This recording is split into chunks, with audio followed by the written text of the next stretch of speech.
Education is what's important. Training, preparation for the expected. Education, preparation for the unexpected. To all who shall see these presents, greetings. On behalf of the Marine Corps University, the Marine Corps University Foundation, and the Krulak Center for Innovation and Future Warfare, welcome back to the Brutecast, our series designed to connect the worlds of the warfighter and PME with the best in innovative and creative thought. I'm your host, Major Nate Janikin, Operations Officer at the Krulak Center. Before we begin, please remember that all opinions expressed here are those of the individual and do not necessarily reflect the views of the Krulak Center, Marine Corps University, United States Marine Corps, or any other agency of the U.S. government. We will also be recording this webcast for the benefit of those in our community of interest who could not join us today, so we ask that you keep your own webcams off to help us stream smoothly. At the conclusion of our discussion, we'll have a question and answer session, so if you have any questions, just type it in the group chat and I'll go through them in the order received. Buzzwords, jargon, office speak. It doesn't take long before you realize there's a special language in many workplaces, and the DoD is no different, coming up with our own words and borrowing some from business world or vice versa. We even go so far as to have buzzwords that can be service specific. So with that said, we're cleared hot to put our boots on the ground and tackle this problem head on. We're going to level the bubbles and walk the dog on this topic and build some connective tissue amongst all our listeners. As a forcing function, I'm bringing in a guest that can help us determine the ground truth. So let's let the rubber hit the road and operationalize this episode. And I spent more time on that than I probably should have. All right, so I'd like to welcome back our returning guest, but this time as a non-resident fellow for the Krulak Center, Dr. Elena Wicker. You can hear her episode on machine analysis of the national security strategy back in November of 2022. And she was also a panelist for the social media and professional development episode in May of 2023. She is a Presidential Management Fellow at the U.S. Army Futures Command, and she completed her PhD in International Relations at Georgetown University in 2022.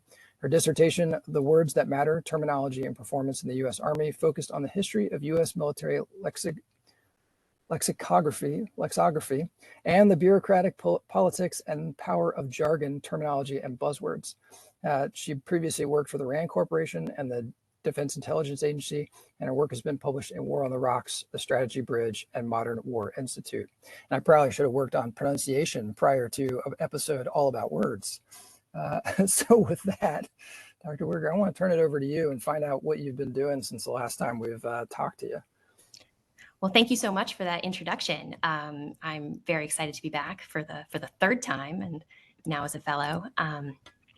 So since the last time, I have been expanding on my prior research. So my PhD dissertation was on Army jargon and terminology, and kind of the bureaucratic politics of how you design documents in the military. So over the life cycle of a document from initiation through drafting, staffing, socialization, publication, and then reception. How do you design jargon to activate the bureaucracy in ways that benefit you? So I have expanded my research and I'm working on a book project now. And the work that I'm doing now is looking at each of the services. So looking beyond the Army, also the Department of Defense and NATO, and across the lifespans of these organizations, what are the incentives in this organization for coming up with new jargon?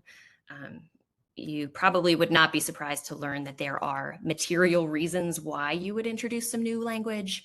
But then if the incentives, reward organizations for coming up with new terms, you get kind of rampant terminology proliferation. But each of the services and international organizations have set up bureaucratic processes to standardize language and try to rein in this jargon proliferation, and they've had very different degrees of success. So I'm trying to figure out why some services are having better luck than others in controlling terminology. So kind of digging into that research and trying to figure out the truth about jargon, the truth about terminology, and the role of bureaucracy in all of this. Yeah, I think usually when a word changes from one thing to another, we've been calling it something for 10 years. I think HADR to FHA, so humanitarian assistance and disaster relief, into foreign humanitarian assistance. It's the same thing with a different name, but the running joke is like, oh well, someone got a Navy Achievement Medal for changing the name. So I think my question is you brought up material reasons. What would the material reasons be for changing a name like that? So there's quite a few. And this is also important for buzzwords as well. You have an entire like suite of incentives that you can try and activate by making up new terminology. So for the Navy Achievement Medal, it is absolutely true that you can try and make up jargon or make up a buzzword to try and kind of cement your legacy. So legacy is totally a reason to make up a buzzword, to make up jargon.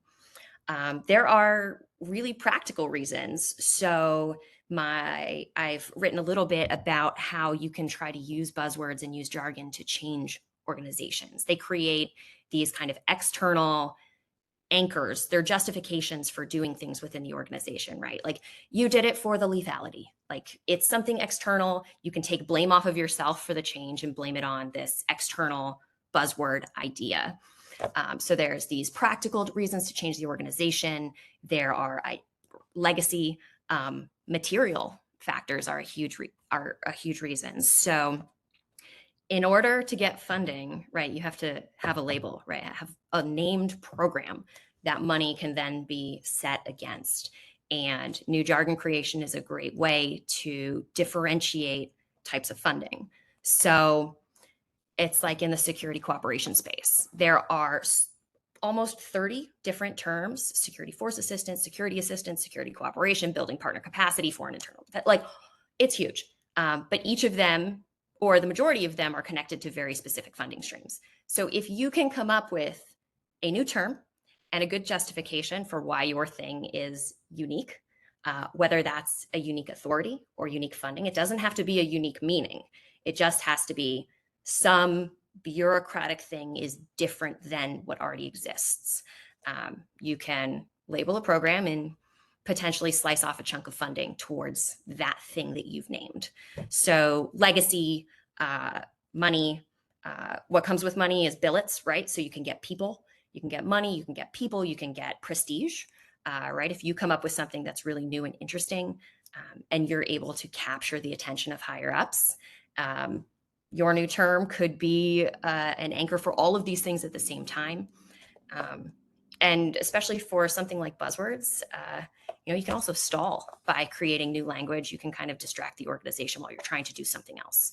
So there's a huge number of reasons, and they range from individual legacy, individual prestige, to massive organizational change, like integrated deterrence, right? It is not necessarily a new concept theoretically, but it is an effort to shift this behemoth of the Department of Defense in a slightly new direction. So yes, lots of incentives for creating jargon, and only one of them I would say is the getting that mark on your evaluation that you've made up a new term. But again, it's a good incentive to make something new. Yeah, I was reading an article the other day in the Atlantic. It was a couple of years old about buzzwords and kind of like why they exist. And one of the things that it pointed out was it can also help build culture almost, because if folks that are in that organization, if they're using the buzzwords, then everybody kind of knows like, hey, you're a part of this team. And then the folks that are just coming in that are brand new, kind of drives them to more quickly pick up and learn these buzzwords. But as I was reading it, it really didn't touch on one of the things that I had kind of thought in the back of my mind is that could potentially push people away as well, because if you don't know the buzzwords or don't understand, there's been countless times I've sat in a meeting and someone has said something and I was like, I have zero idea what that means. And I've been around long enough that I should either A, know the answer, or B, like know how to find it, and I have no idea. And you would not be alone. So my entire research focus came from my first job with government and being sent to Southcom, so being in a joint space and having no idea what the words meant. I was like, I understand all of these things individually. Like integration, got it. Like deterrence, I get it. But like, what are we talking about? And it was in the security cooperation space. So there's a huge number of terms there.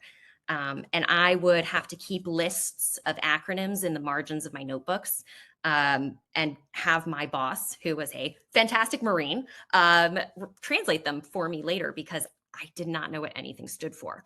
So the thing that surprised me sometimes was I would ask him, like, what does this stand for? And he was like, I don't know, but I know what it is. And that's incredibly common, is knowing the acronym but not knowing what it is, but also not necessarily knowing the jargon. But there is a huge amount of pressure put onto individuals in these situations to not admit that you don't know, because part of your competence as a member of the military is understanding all of this technical language that defines your job. And if you admit that you don't know what the words mean, then that has become connected to admitting incompetence, which is not necessarily true, because there are tens of thousands of terms in the official records. Like, this doesn't even count slang or jargon that is uncodified. It's just not possible to know it all, and it's very fragmented. So all of the specialties within each service have their own sets of technical jargon, and nobody knows all of it. Or I have no data that would back up that claim, but I would sincerely doubt that there's anybody that knows all of the jargon across all of the technical specialties within any single service, much less all of them. But to your point on culture and potentially repelling people, this is where kind of the Marine Corps is a little bit interesting and unique. Terminology and language is absolutely a cultural artifact, but it's also a tool for defining and protecting one culture, one organization, and setting it up almost in opposition or in comparison to another. So when the Army Air Corps split off and became the United States Air Force, by 1958, they had created a new dictionary, and their dictionary duplicated thousands of Army terms, but made them Air Force. So there were posters that were put up across a number of Air Force bases that said, we have boys, not men. We do supper, not dinner. And it was setting up this dichotomy of, this is Army jargon, this is Air Force jargon, and you have to use the Air Force jargon, even though it doesn't mean anything different, but culturally it is different. And it was a way of building that wall between the United States Air Force and the United States Army. And in terms of repelling people, sometimes that's the point, right? You're creating this technical guild that specializes in something, whether that's, fighting on land, fighting at sea, doing both.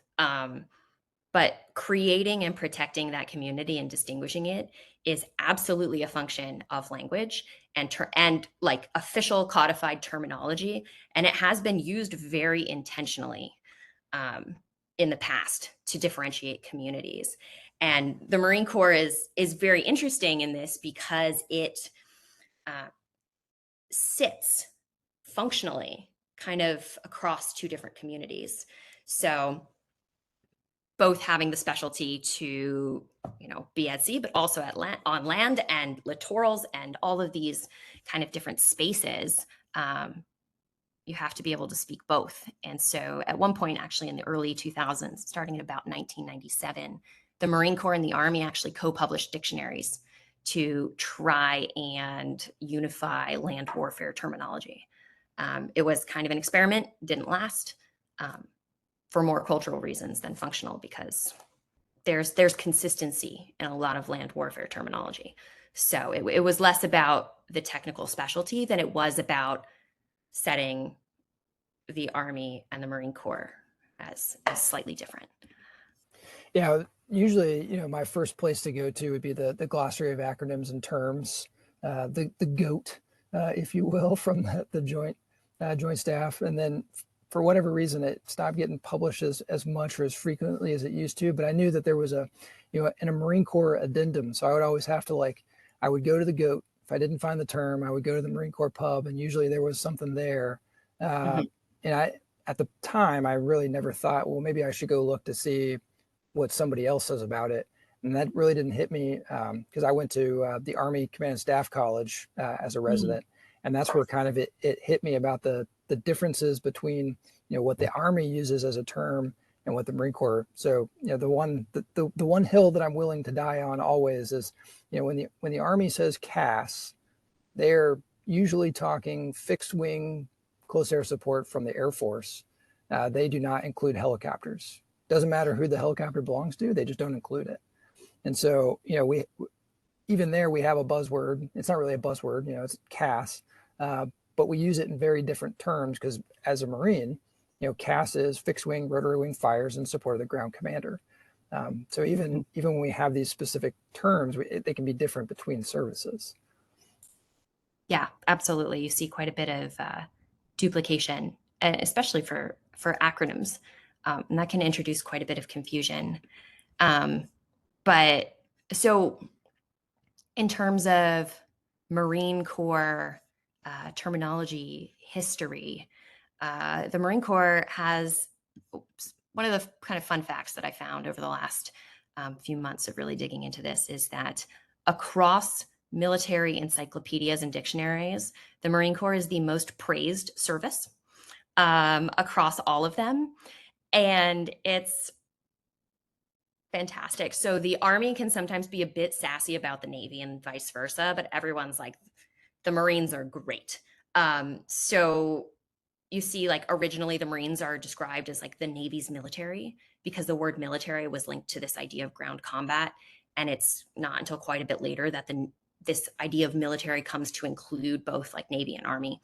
But this description of the Marines as this kind of dual purpose force that can operate at sea and on land. And so therefore they provide double the benefit.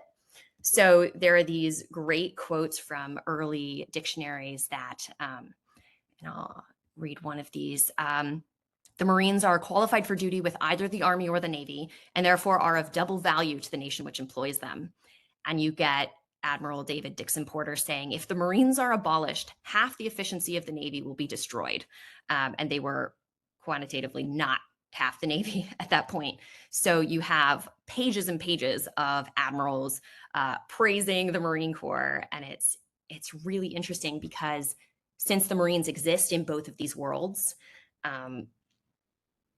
you can see so clearly this cultural importance of jargon because there's this almost this tension between do the Marines adopt the Navy's jargon, which kind of recognizes that they, are you a subset of the Navy, like culturally, and then do they adopt the Army jargon because technically the Army is also operating on land, and there's a lot of really interesting almost like experiments and negotiation that's going on because culturally there's this very distinct and strong Marine culture. And so you can't necessarily just adopt another service's jargon, even if, there are some organizational dynamics, there are some functional dynamics of, conducting land warfare. But it's just very interesting. And I'm still working on collecting all of the quantitative data and qualitative data to look at this more closely. But it's a really fascinating case. So yeah, the one that comes immediately to mind would be latrine and head. Yep. Bulkheads or walls. That would be another one. Going back to cultural artifacts, I think this is a perfect time to talk about Marine Corps cultural artifacts, being that we've entered, we're 11 days prior to the Marine Corps' birthday, or second birthday, however you want to look at it, historically speaking. I was wondering, so, we have these words that kind of stick around for a long time, some that kind of fall out of vogue. You just mentioned, how military didn't necessarily mean the Navy for a long time. Are there any other words that you've found, whether they be Navy, Marine Corps, or Army, that have, I think I'd be most interested in ones that were in vogue and then fell out and then came back, and like why they came back? Yeah. So I'm sure that there are many examples. One of my favorites is overmatch. That overmatch is actually several hundred years old as a term. and particularly as a military term, but also as has some other meanings as well. But you can find it in early 1800s, 1700s military dictionaries. You'll find overmatch, and then it dies essentially, and then has come back over the last few decades. So there are definitely terms that are in vogue and then kind of subside for a while. Lethality is another one. Lethality over a much shorter time span. Like lethality was used quite a bit in future concepts from the 1980s, and then was not used much through the 90s and early 2000s, and then was very much revived and then became kind of a centerpiece of the 2018 NDS. And then it had funding, it had material things connected to it. So there's this nice subtle threat that organizations that do not contribute to lethality should be considered for restructuring. And so lethality became a real centerpiece for discourse, but also for labeling of all sorts of functions. And my favorite example for lethality is the Pentagon's did a lethality showcase just a few years ago. And one of the organizations that came to present was the Hawaii National Guard. And they were presenting in the lethality showcase about volcano response. And so they had to essentially cast this public service, right? Rescuing people from volcanoes is a very valid activity to be done. But they had to cast it in this frame of how does volcano response contribute to lethality? And they were directly asked by a member of the press at their presentation how volcano response, which is arguably one of the most anti-lethal things you can do, how that contributes to lethality. And they had to come up with this, had kind of this long explanation of how it's, dual purpose. It's training people for the war fight, preparing them and giving them this kind of real world training. But it's very hard to make a good justification that volcano response is lethal. So lethality and overmatch are two that are good examples of terms that are introduced or are commonly used, but then fall out of favor and then come back like with a vengeance, because lethality and overmatch are incredibly common today and are very much central to how people have to talk and write about military operations and organizations and such. So when you do your research and you look at why these words either come back or come into being, you said that lethality kind of fell out and then came back. Do you also look at like why it stopped being something that was used more commonly? Like why did lethality stop being used as much? So this is also important for buzzwords.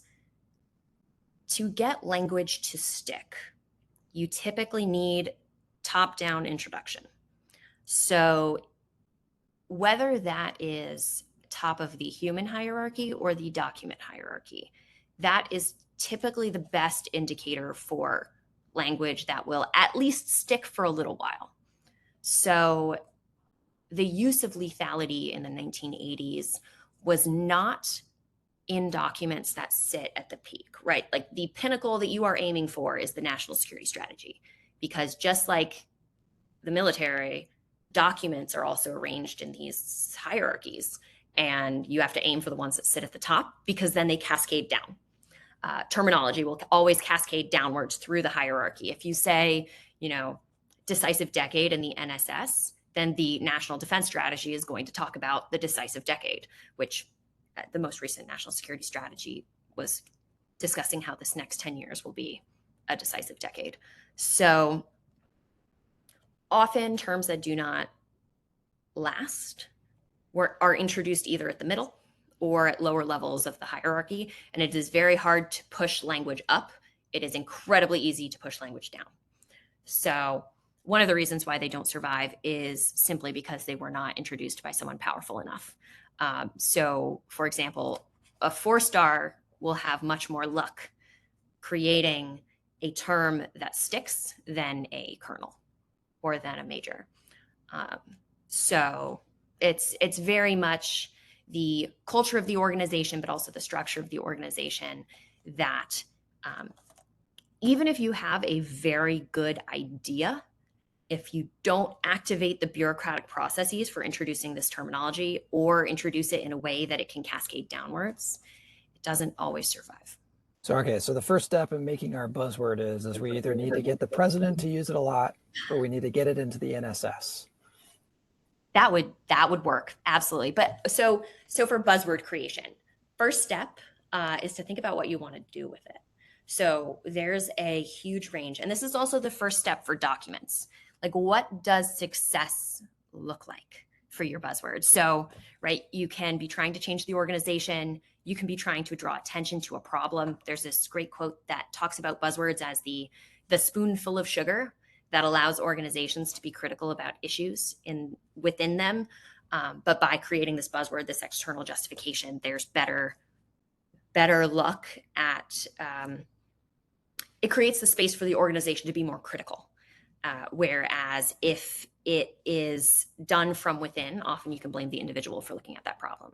So change, problem, legacy, stalling, right? If you are just trying to kind of slow down the process and, wait until someone higher up times out, whether there's an election coming or their upcoming PCS, these are all kind of justifications for making up a buzzword, and it determines some of your choices further down the line. It also sets the metrics for success.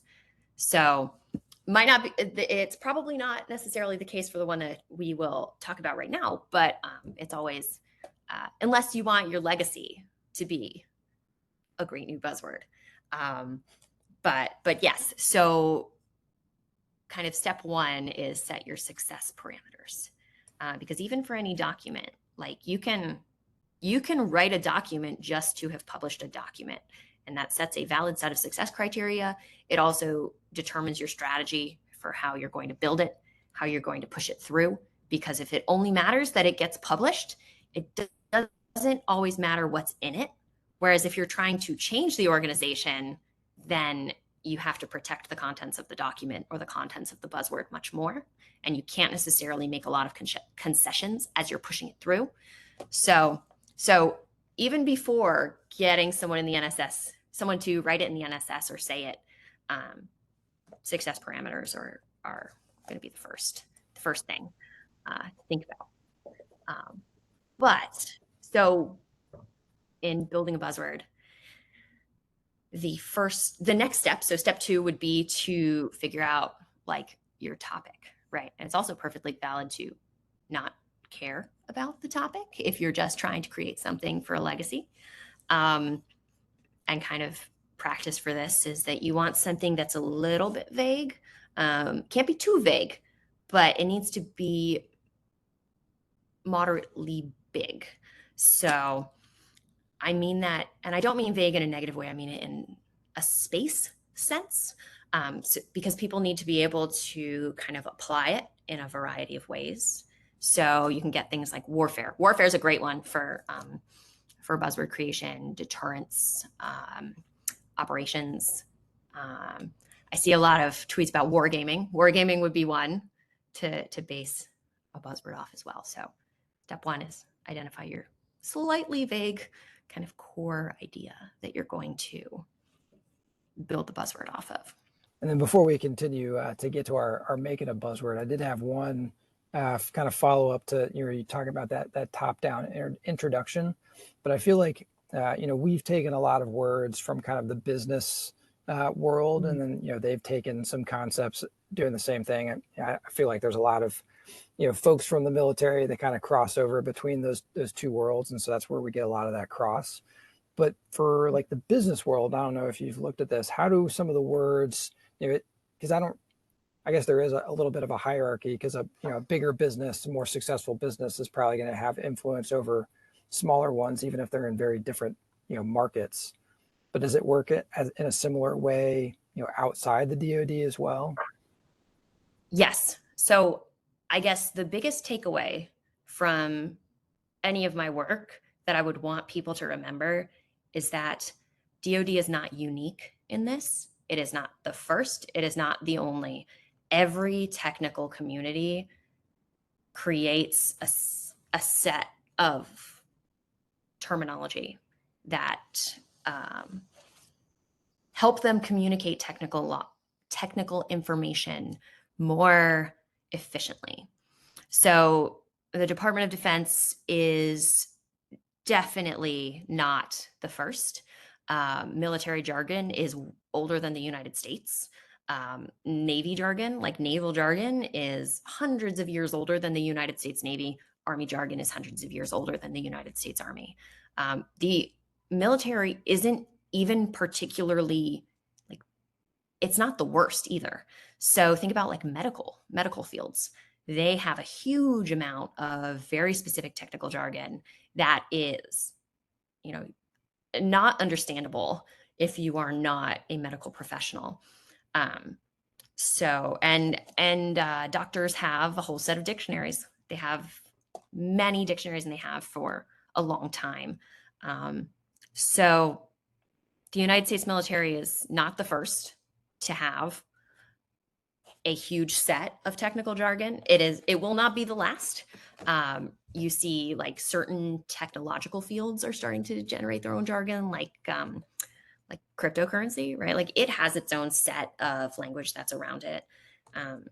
What makes the military complicated, and also a specific focus of a lot of attention, is that there's quite a bit of it. There are tens of thousands of codified terms across the United States military as a whole. So tens of thousands.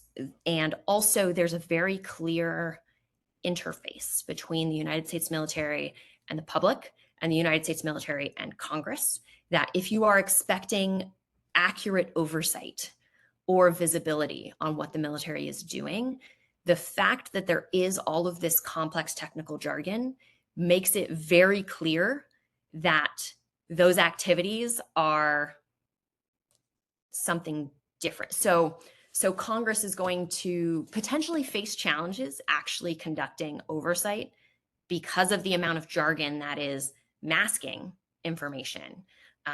Because, to your cultural point, the protection of a technical community or of a culture, of a military culture, builds and reinforces language barriers. So the longer that the Marine Corps exists, the more embedded Marine jargon will become, and potentially the more different it will be from normal civilian language. And so a member of Congress who's trying to understand a specific Marine operation or function is potentially going to have more and more trouble as this activity or this operations becomes ever more kind of encoded in language that is specifically Marine. But it is not unique at all. So most technical communities have specific jargon. It is just, it's a feature. It's not a bug. It is actually extremely functional, because you can probably communicate with another Marine much more efficiently, and probably communicate a lot more information faster using jargon that you both share, that you would have to translate for someone outside of your community. So I guess one other thing that has come out of my research and looking at jargon within the military is that it is a lot more fragmented than you might expect. So because of the size, and the Army is particularly challenging with this, because there are, over 100 different functions, different like functional areas, different MOSs. Each of those is going to have its own kind of technical expertise, and they don't necessarily have to be able to communicate to each other, right? Like, you have astronauts and you have like bandmasters, and they are not going to share the same jargon for the most part. Like, there are definitely some kind of core ideas that are at a higher level that most people will understand. But what that means within the services is that you can almost never assume that the person you are communicating with shares the same background knowledge as you. So often you end up in these situations where you are using jargon. And this is a curse of knowledge, right? Like individuals tend to forget how they gained the background knowledge that they have. And we tend to assume that other people share the same background knowledge as us, which is often not the case. So like I put, lexicography in my bio because I am thinking through an academic lens. Lexicography is, the creation of dictionaries. And I should have just said like the creation of dictionaries. And that's, the non-academic way of approaching that, that concept. So understanding that the military is not new, it's not unique, it is not the worst, and it is a lot more complicated and fragmented than we think. And these kind of cultural and cognitive pressures lead us to not want to admit when we don't know a word, which doesn't help anybody else in the room, because there's probably a lot more people who don't know what the acronym stands for or what the word means. So yeah. People build buzzwords for us for stalling. And so now I can have a better understanding of, if I use a bunch of words that you don't know or recognize, it takes you time to either respond to it or really have any understanding of what I'm saying, to be able to interact, better with that individual. And something, I guess, getting together with other Marines, you can have conversations, and then, everybody else that's in the room is like, I thought we weren't going to talk shop, but I have no idea, what you're talking about at all. And the branch bit for the Army is super interesting to me because, the Army is so much vastly bigger than the Marine Corps. So, generally speaking, like I can have a conversation with another Marine, but there's going to be some MOS type things where, like, if I'm talking to an artillery guy, there's going to be a lot of stuff that we have in common, but like there's going to be specific artillery things that I won't know, and that person's, I'm going to have specific aviation things that they aren't going to know.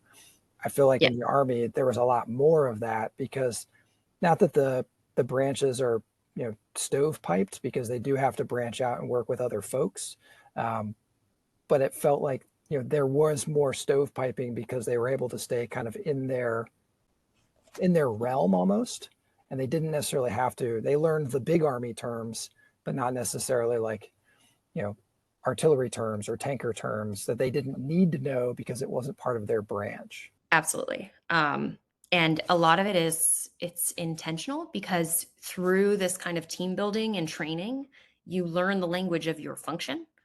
And it helps you create cohesion. Like as you go through like basic training or any of these processes to become a member of the military, you learn the language.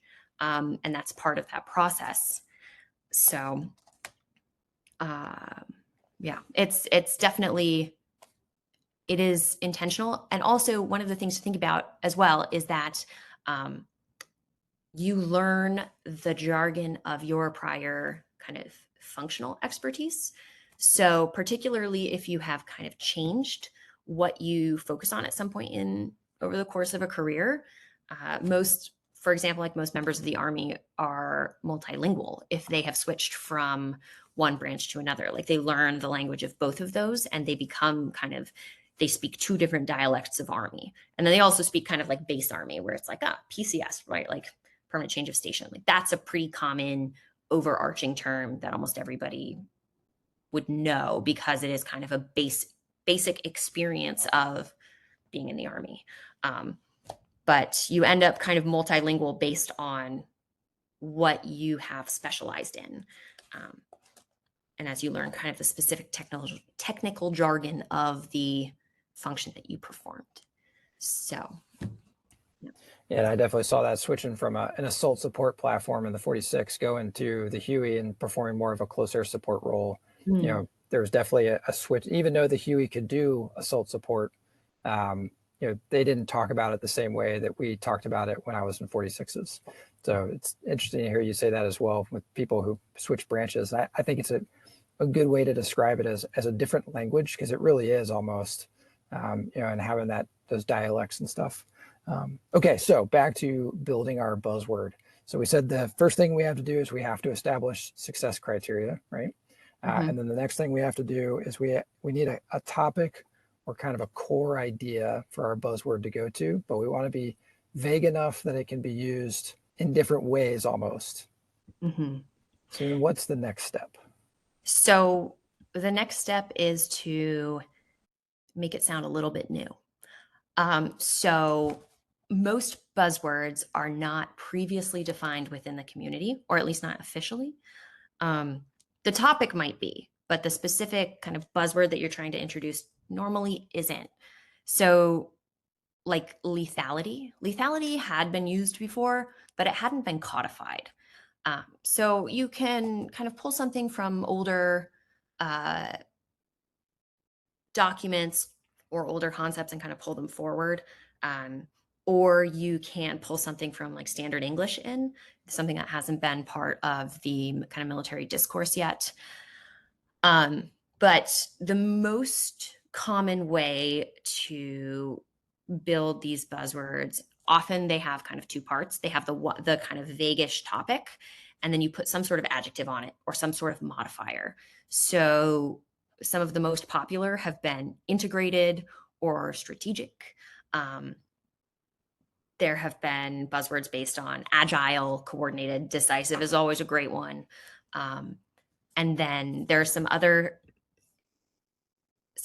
approaches as well where you can almost like double modify. So like domain and the use of multi-domain, especially with the introduction of multi-domain operations, taking multi-domain as your modifier and putting it on anything, that's a good way to develop a buzzword, but some sort of interesting adjective that you can put onto this core idea. So, you could do multi-domain, cross-domain, omni-domain, trans-domain, and then you put it onto, deterrence or warfare, or, you could just decide that decisive wargaming is going to be a thing and you're going to start pushing that, or, omni-domain warfare. So often what you see is, if it's not these kind of one word like lethality ideas, you tend to see slightly modified pre-existing language using adjectives strategically.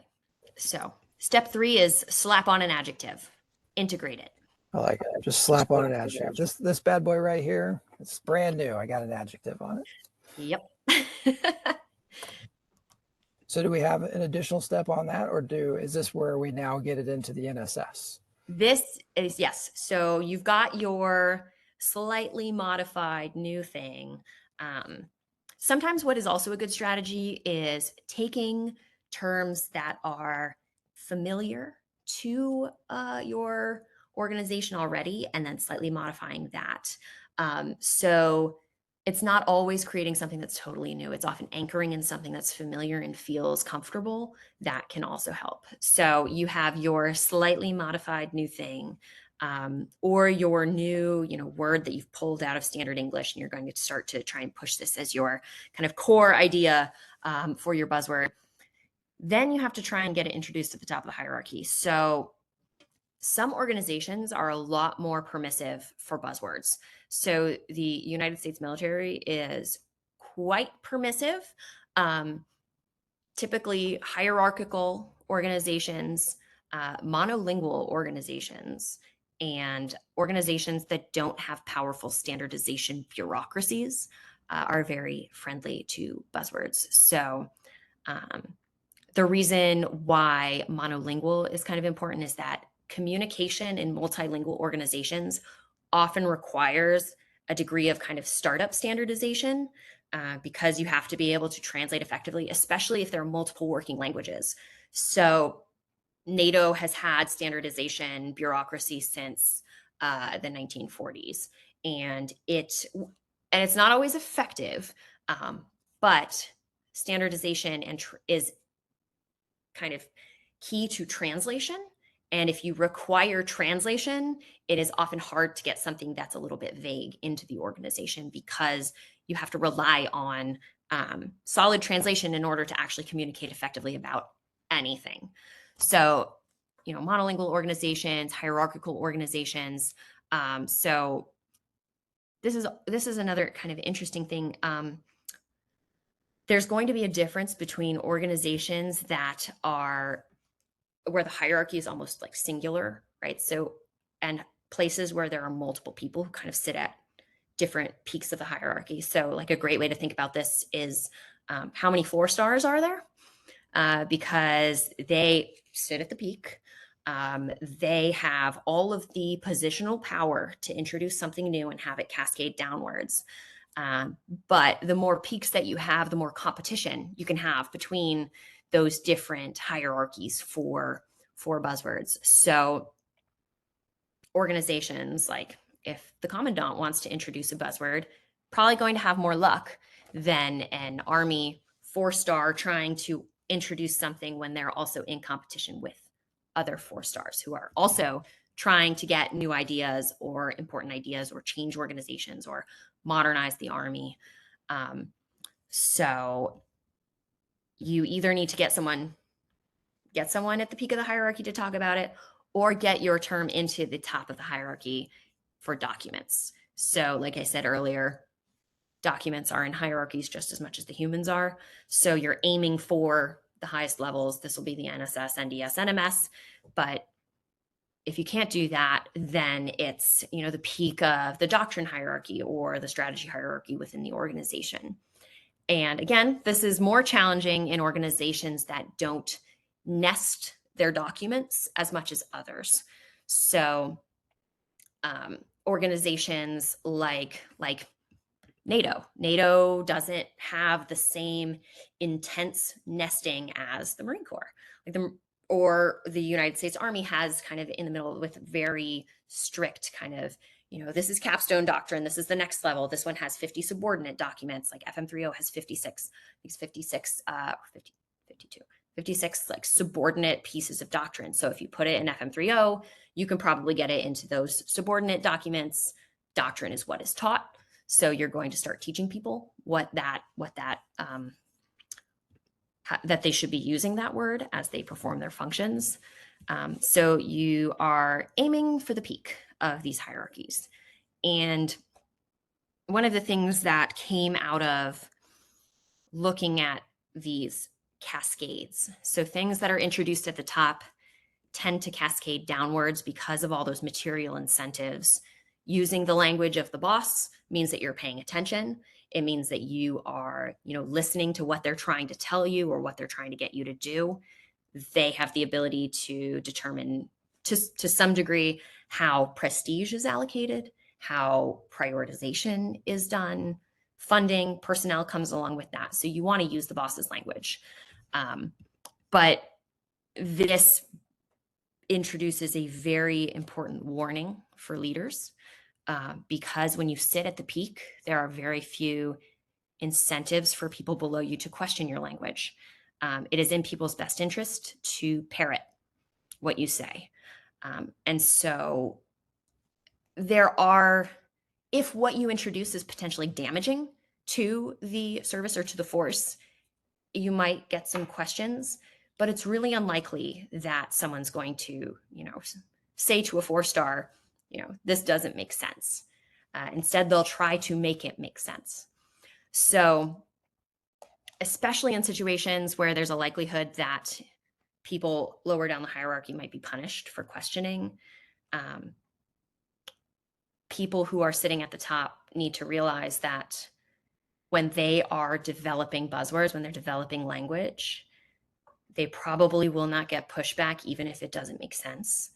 And the amount of buzzwords that they introduce or the amount of new language that they try to introduce can undermine things like trust down the line. Because, if you are trying to push through 10 new ideas versus, one kind of core effort to change the organization, people are going to be like, are you just making things up to make things up? So there are these potential implications for trust.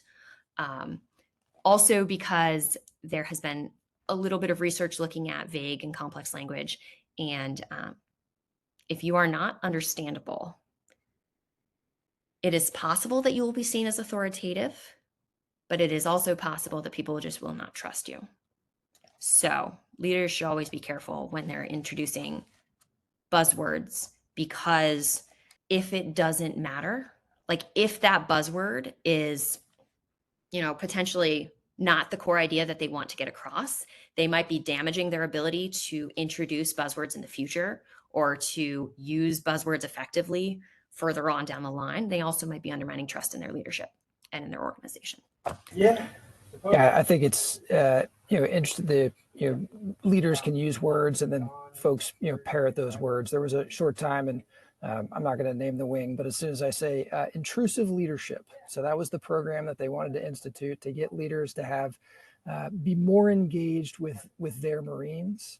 And it always super bothered me because of the definition of intrusive, which is annoying or disruptive. And so like the purpose of the program was just to be like, hey, if somebody asks you a question and says, what's Lance Corporal so-and-so up to? As Lance Corporal so-and-so's leader, I should be like, oh yeah, they're going to be playing in a Call of Duty tournament this weekend. So he's going to be in his barracks room the whole time. But, the intrusive part made it seem like prying more is what it felt like is what they wanted. So, and that came from a place where like, oh, yep, now we're instituting intrusive leadership. So here we go. Yeah. I think it's always important to be wary of, this brings up another good caution for as you're kind of designing the language, to always keep in mind that standard English normally wins.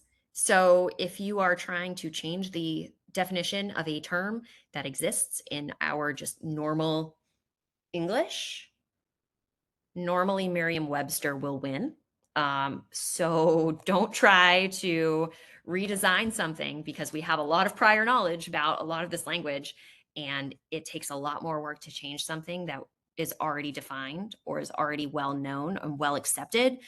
It's a lot more work or a lot more pain to change something like that rather than to rely on something that might not sound like you're trying to nag all of your Marines. Yeah. And then I guess, so the last part of kind of buzzword introduction is going to be, so you have it, you've designed it, you have your, integrated thing. You've gotten it into the NSS, you've gotten it into some document that's really critical. You've got your 4 stars saying it. The last step is, even if you don't achieve that, is the more relentless you are, the more success you're likely to have, the more proponents for the word. And this is pretty standard in an organization like the Department of Defense or like the military. The more proponents you have, the better. Even if the word doesn't mean anything, even if it's totally hollow, just don't stop saying it. There's culture that plays in your favor because individuals are pressured not to question. They're pressured to parrot. They will never admit that they don't know what the word means, or if they do admit it, they might get punished for it and sidelined, which also works in your favor if you're trying to push something that doesn't make sense. The cognitive biases that will help you, so like repetition bias, the more you say it, the more it will seem true, even if it's not. So you just gotta turn it into a habit. Say it all the time. And this kind of relentlessness will start to just spread it through the organization, particularly if it's coming top down. There's this kind of relabeling cascade that always follows new jargon introduction from the top, because people want to show that they are listening to leadership, which is a good thing. Like organizations should be listening to leaders, but that also puts a lot of responsibility on leaders to think through the language that they're trying to introduce and be very intentional and be very strategic about it, because you don't want to waste your cultural capital on something that doesn't matter. You want to use it where it'll do the most good. So that last step of many successful buzzwords is this kind of relentlessness and repetition. So the more that people hear it, the more likely it is to stick. Awesome. All right. So we've got a few more minutes. So I'm going to put you on the spot. I'm going to have you pick the word that you want to make our buzzword that we're going to work on. But to give you time to think about it, I'm just going to roll through the steps real quick that you talked about to kind of summarize them sort of all at the end while you think of the word that we're going to go with. So first thing is we need to establish success criteria. Then we need to come up with a topic. We can be vague about it, but we don't want to be super specific so that it has usage to go with. And then after that, we need to slap on an adjective. So if we're going to use this thing that already exists, we can put an adjective on it. People are already familiar with the one bit, and we're just going to change it up just a little bit with our adjective. And then we're going to get that word to the top. If we've got a hierarchy, we want to start at the top so that the buzzword can trickle its way down. And if we can get the president to say it and get it into the NSS, we're really cooking. And then finally, we just want to use it all the time, right? So if we want fetch to happen, we just need to use fetch all the time. We need to get as many proponents using it and just say it constantly, because then we can make it real. So I gave you probably about a minute and a half to come up with our word. So what do you got? Okay, I'm going to cheat because as part of my research, I took new jargon introduced in future concepts across the United States Army from airland battle up until multi-domain operations. And I put them into a program that broke them down and proposed new jargon that you could introduce based on all of the things that had come before. So one of the terms that it proposed that I particularly enjoy. So at one point it proposed like underground jungle subsurface warfare or something like that. And it was like, I don't know what you are like, sure, we can go with that. But one of the things that it did propose, which I find really fascinating, is deep lethality. So lethality, absolutely a buzzword, recently defined in FM30, ability to destroy. So this, it proposed two terms that have really interesting history. So this idea of deep out of airland battle, right? Like deep battle. So there is a historical reason for using that specific modifier. What I also enjoy about it is that it doesn't entirely make sense. It is similar to deep battle in the sense that it's like if lethality means destruction, then it essentially means doing deep destruction, which logically would potentially make sense if you are seeking to destroy things maybe deeper into the battle space or the battlefield. So there's like, you could justify it. You could come up with a reason to put deep lethality into future doctrine. But when you really think about it, it doesn't make any sense. Like, why would you use this term? It's not very, it doesn't flow, doesn't, trip off the tongue beautifully. But this idea of like deep as a modifier goes all the way back to airline battle. Lethality is one of the hottest buzzwords since like 2016. So that is one that gets popped out if you use I called it the gonculator, and it takes new jargon and just comes up with new things. It also came up with cross multi-omni-domain warfare, which also makes a lot of sense. So yes, that is my my cheating and coming up with new buzzwords. So, but I mean, I'm curious, what would you want a new buzzword to be? So when you said deep lethality, though, because one of the things you had mentioned at the beginning is you take a concept that we already know and you just kind of give it a different flavor. So, interdiction is already that, delivering fires, well beyond the line of troops in the deep area in order to, stop the enemy from being able to use those assets, whether you do it with ground or air fire. We already have a word for that. It's interdiction. But when you put, everybody wants to be more lethal. So now you just start calling it deep lethality. Like, I love it. So from now on, I am using deep lethality in all of my war games. I'm like, oh, you're going to do some deep lethality. I love it. And I'm going to use it all the time, constantly. That one just cracked me up, I think, more than any other one. Yeah. The gonculator came up with. But And I will also have to share with you, because when I was reading, there was an article that said that there was a guy in the Wall Street Journal that created his own calculator for business speak, and so it would just give you statements and then throw in business buzzwords into the statement. So I'll have to send that to you as well, so you can get some joy out of that one. be like lethal synergy. Yeah. All right. So deep lethality is our word. I'm going to use it all the time. We're going to go from there.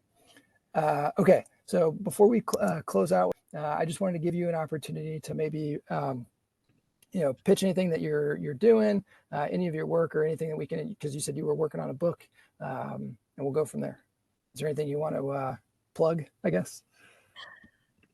Yeah, no, the things that I always want people to remember, and I've already kind of talked about them a little bit. I never like to talk about jargon without the recognition that it's incredibly functional.